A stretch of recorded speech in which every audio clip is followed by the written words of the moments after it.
Welcome back to the channel, you guys. It is Drop Gems. Yes, we're going to drop another gem. And guess what? It's The Shining. 1980. The Shining. Guys, I know you've heard a lot about this movie. I don't know if you've seen it or not. Whatever. Fuck it. We're going into this movie rant. And I'm not calling it an awesome movie rant. I'm calling it a massive rant. I'm not going negative or positive. I just want to talk about this movie, give my thoughts on this movie, talk about the plot a little bit, and that's it. Move on from this shit. So, it's a movie that deserves to be covered and talked about because it has a lot of mixed reviews. And we know that. This movie has a lot of fucking mixed reviews. If you watch it the first time, you're going to be mixed. I mean, that's just the bottom line. You're not going to love it. You're not going to hate it. At least for me. I'm giving my thoughts and opinion on this movie. I'm not going to go into the Stephen King shit, any personal shit between him and Kubrick about this movie and how it turned out, or the making of this movie, anything like that, or conspiracy theories behind this movie, or hidden gems in this movie. We drop gems here, but it's about just reviewing this fucking movie straight cinema style. So entertainment value, casting, acting, production, all that shit. So let's talk about that. Let's just jump right into this shit. So in this rant, Jack Nicholson does it. Number one, he is number one. He makes the film. You believe his character, Jack Torrance. I've also read the book, by the way, of The Shining by Stephen King, and seen the miniseries that came out later. So let's just talk about this fucking The Shining 1980, and that's it as a movie on itself. So yeah, that shit like that happens. You get a moment where you get a moment in time where you get that right person in that casting. It was like having Michael Jordan on the Bulls at that time, or Magic Johnson on the Lakers, or Babe Ruth on the Yankees. You got Jack Nicholson for Jack Torrance in 1980, and he fits the part. It is his part. This is what makes Jack Nicholson. There's no doubt about that, and you can't tell me any differently. So look at this face, you know. Shit, he might have did some skeet before that, that's for sure. He was lit up on some shit for doing this movie, that scene especially. So let's talk about. It's not one of my favorite scenes, honestly, but let's talk about this movie more. And like I said, so you got Jack Nicholson doing his thing, believable. Yep, and you got his wife there, Shelley Duvall. We know her. She just kills it in the role. You believe her that she's fragile, guys. That she's fragile. So anyone says they could have cast this role better, um, disagree wholeheartedly. I think that she is fucking amazing in the role. She played you want to help her, you want to protect her. Compared to Jack Torrance, Mr. Nicholson here, she's just a wallflower. She's a little fly on the wall. In this, and Jack Nicholson's the swatter. He's the fucking tank, basically. That's unnecessary here, and he's basically squashing her in every kind, dwarfing her in major elements of this movie, and you know, uh, it's good, man. It's good. These two, these two, man, they really show the chemistry. I guess off screen they might have did some staying away from each other a lot of the times because this movie is about isolation and isolating yourself. It's dangerous, and that's the story here. That Jack, Mr. Torrance here, was dealing with a lot of stressors in his life and a lot of problems that he wouldn't want to face. He didn't want to face them, but when he was forced to face his inner demons here, so to speak, at the Overlook Hotel when he was alone with it. And unfortunately, his family was there, guys, when he had to go through this inner turmoil. And you know who else was there? These ghosts, so to speak, these things that stay at the hotel as well and watch over the Overlook. These spirit people that have been left behind, so that lived at this place. So a lot of influences here that Jack has to fight, and his family as well. We meet his little son here who has the Shining, which is a special gift, and you get a lot of insight on that. And he uses that to try to get help, or uses that to try to help his father, his mother, and himself to survive this situation that unfolds at the Overlook Hotel during this winter. And man, you give it to the production design hands down, straight up. The cinematography, hands down. They should have won Academy Awards for this. I mean, I'm sure this was nominated for something, wasn't it? Yes, it was. So you got to give credit there. Boom, right off the bat. Fucking amazing to look at. Yeah, amazing to the eyes. So Kubrick kills it with or whoever did that shit. I'm not gonna even look it up. I don't care. But yeah, so that's good. All right, those two things are wonderful. You have that in the bag with this movie. And horror. You have the horror elements there, the scary elements. This movie's scary. Okay, so is Jack Torrance himself scary? No. But look at this. This bathroom scene is memorable. The bathroom scene is so memorable. It scared the fuck out of me. It's like the Pet Sematary scene with Zelda. It's there, that bathroom scene. That's before. This is horror at its best. This is scary. Look at that weird fucking scene no one can explain, or you don't even explain it. You don't even know. You just know it creeps you the fuck out. And you got to give this movie that due there. Stanley his due when directing this movie and trying to really put you in the Overlook. Of course he does. Put you with Jack Torrance. Of course he does. Put you with the wife, Shelley. You do. Wendy. How could I forget Wendy? And he says it in a way that's just so taunting and so, oh, fuck me, man. Like, this movie is psychological. And for me, it's psychological. I'm telling you what I think. And man, now a lot of people will put this movie in and they'll say, well, I can't watch it. It's too long. It's too dragged out, the pacing or what have you, or it's too boring. There's nothing happening. I fell asleep during this movie. You fell asleep. Then maybe you should, take a nap first and then watch this movie, because what does it ring at? 2 hours and 26 minutes, guys. That's a long movie. I'll give you that. Yes, it does have its long stretched out little moments, but here's the reason behind that is that these moments are stretched out to show you the isolation and how long he's been there and how long his family's been there and how he's been dealing with these things that's been happening here and within himself and outside influences of the Overlook. So guys, that's why it's stretching it out. You have to believe that he's going to snap. You have to believe he's overtaken by something too. We all get overtaken by something at some point, whether it's ourselves or an outside. He's dealing with both here, and holy fuck, man! Like, you guys don't go deep enough. So get off this shit. And this is a rant, so of some sort. I still can't decide. I would have to say awesome movie rant. I don't know. We're gonna just go with this shit. So let's get to this plot. I'm done talking and defending this movie. It sounds like I'm defending it for some reason. But yeah, if it ain't your cup of tea, it ain't your cup of tea. I'm sorry. But, these chicks here, these girls here, these little girls will scare the fuck out of you. All right? And the bathroom scene will scare the fuck out of you. Oh, man. What about a bad hair day? He should have put his coat on, his winter coat. And he fucked up on that. He wasn't thinking, that's for sure. We'll find out here. So let's just go through this plot, give you my thoughts, and we're out of this fucking rant. Mr. Jack Torrance here. Yes, you're introduced right off the bat to your boy, Jack Nicholson here. Then Mr. Nicholson here, he's going to the Overlook because he's got a job offer, guys.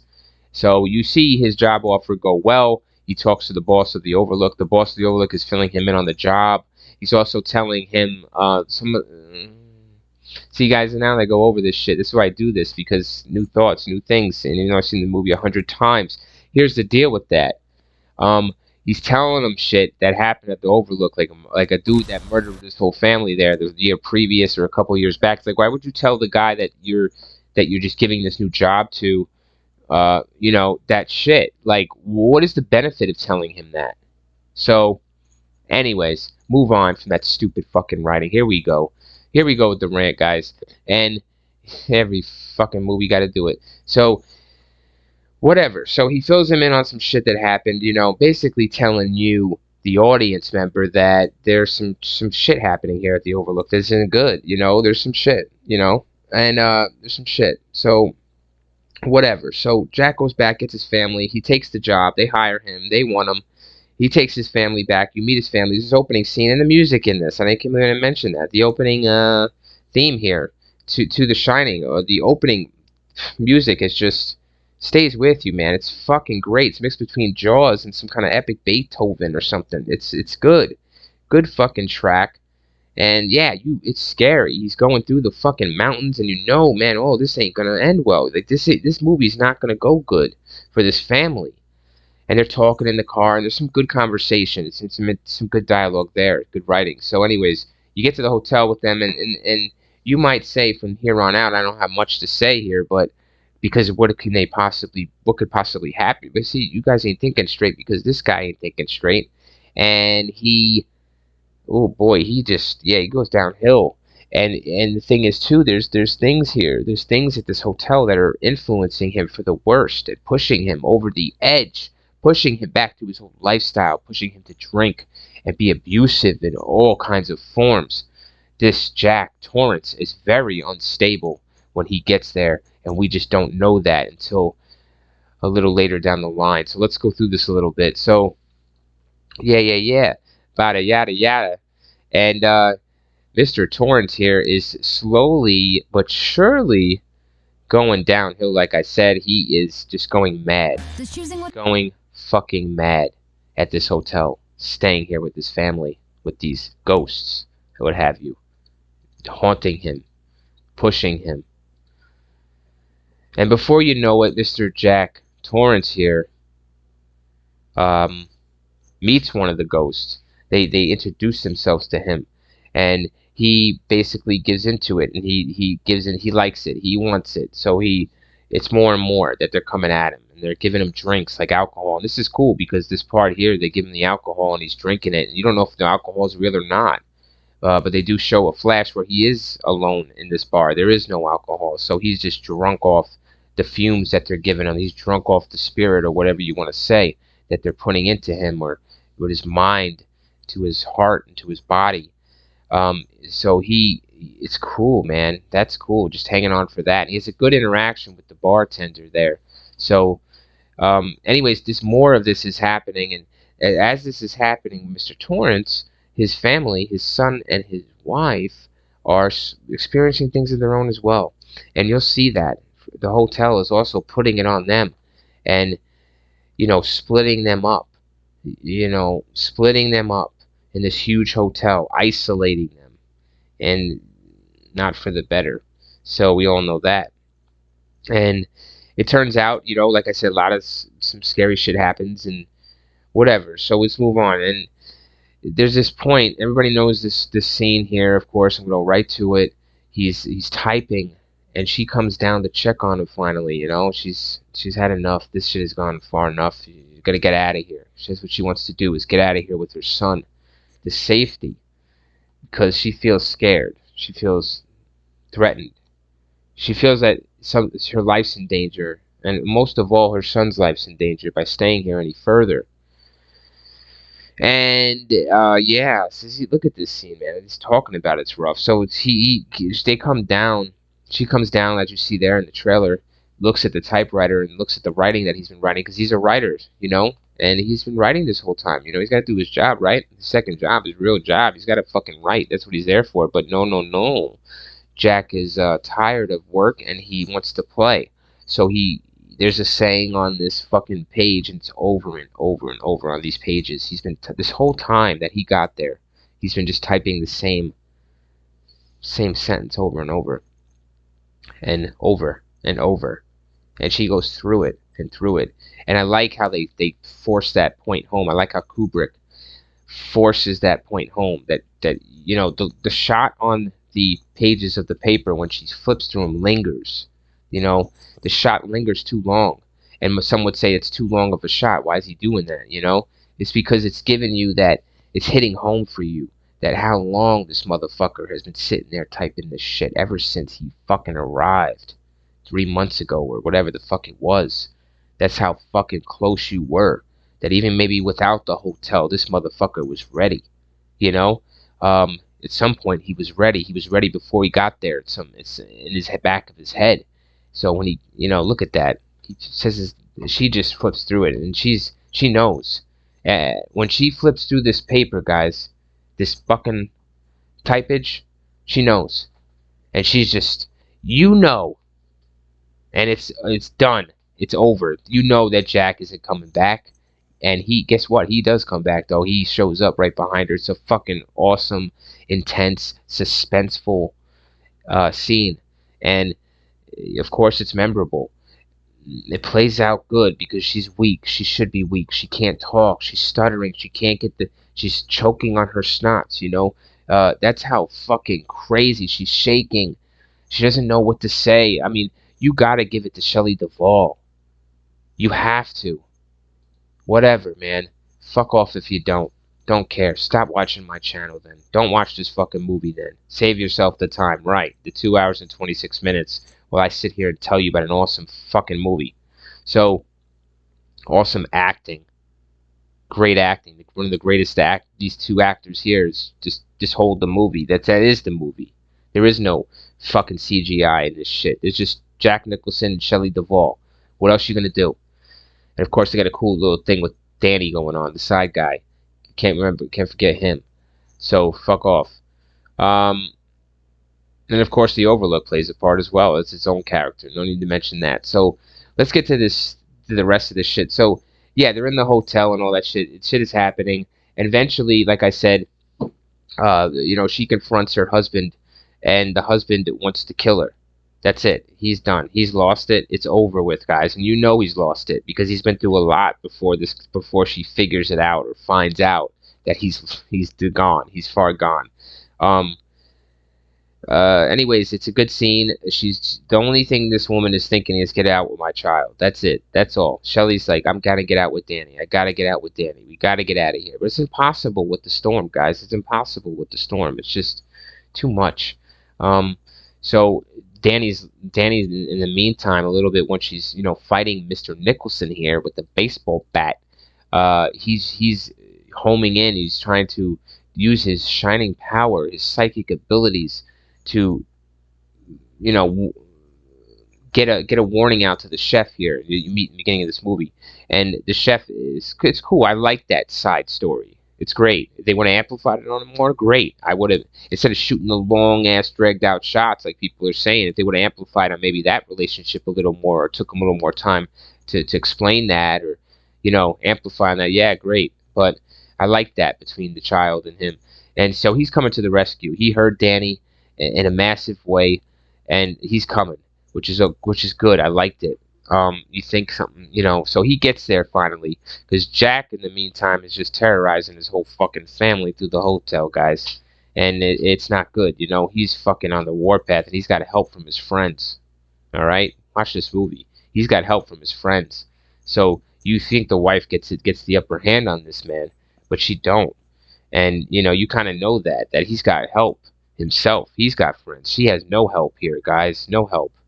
And it's that, so you feel for this woman. And anyways, she locks him up in this stand-in pantry closet that's huge, and he gets out, of course, with the help of his friends, the ghosts, and they let him out. And in the meantime, when he's out, this time he's not coming direct for them. He's going to let his friends from the hotel here help him out a little bit, make this situation easier. And these things here, these spirits, people, or whatever you want to call them, that live in the hotel, that haunt it, or haunting her all throughout the hotel, that she's trying to escape or get her son out, or think of a plan, or avoid Mr. Nicholson here, Mr. Torrance. These things are helping out with making her get lost, by scaring her, confusing her. She doesn't know the hotel. Come on, guys. She's been there 3 or 4 months, 6 months, whatever. She doesn't, come on, man. She stayed in the room up, or did she go out too much? Come on. Don't need to fucking explain. Use your brain. So, yeah, so it's a good movie, directed well, obviously. If I could put this shit together, I start watching it, a couple times, a lot of times, doesn't matter to me.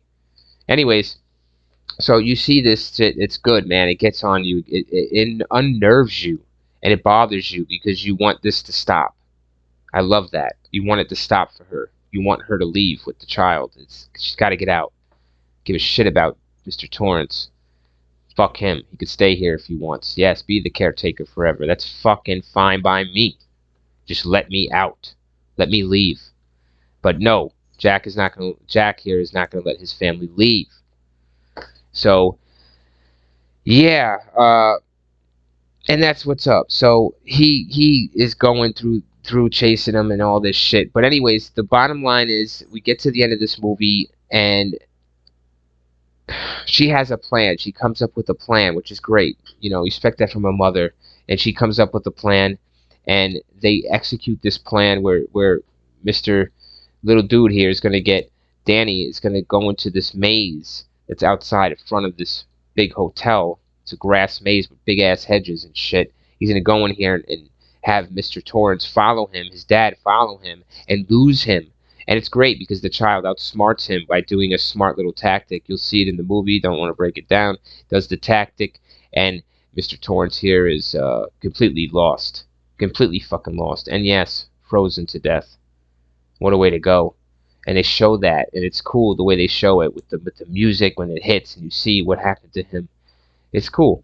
And yeah, so and the mother and son escape. You know, I skipped over. I'm sorry, I glossed over the hero guy. The hero guy. Oh shit, that's for another video. The hero guy come up, and he came out there. He heard Danny, and he shows up, and it's a great scene. You know what makes this scene great? When the hero guy shows up, it gets axed in the back. It's not the axe because there's no blood spurting or all that. It's not, you know, it is Jack Nicholson, his visceral yell or what have you. But it's the music. You know, it's very Alfred Hitchcock-like, very Psycho-like, and it grips you when he's doing this act. So hats off to the composer, hats off to Stanley Kubrick. Yes, he put it in the film. Great job, great scene. Really horrified me, even though I saw nothing, pretty much. You know, cool. So props, hats off to them, of course. And yeah, so that's it. They get out, and that's it. And you see at the end that Mr. Nicholson here, of course, his little spirit is going to be with the hotel now forever. He will be the caretaker forever, or at least one of them until the next one comes along because, oh yeah, he's in the picture at the end. So, alright guys, I'm done with this fucking Stanley Kubrick movie. I told you, here's a Stanley Kubrick movie that is good. Here is a Stanley Kubrick movie you can watch. I suggest, yes, you do take one watch at this fucking movie. One time watch, and you take it serious, and you watch it all the way through, because you will be pleasantly surprised if you can get through the first, what is this? Yep, the first hour and 20 minutes, halfway through. If you can get halfway through the movie, you know, props to you. You know, you will be rewarded. So keep up with the movie. Do not stop watching it and watch it. Yeah, could this movie have ended a lot better? Of course, guys. Of course. I'm not going to say the obvious shit that's been said a million times. I'm giving you my thoughts. And that's how it comes out. One straight fucking thought. This isn't rehearsed. I don't rehearse this shit. I go off what you see, what is what I see. And you see that. I don't try to make shit up. This is it. You can check it for yourself. This fucking movie. Alright guys, thanks for listening to my fucking rant. Later.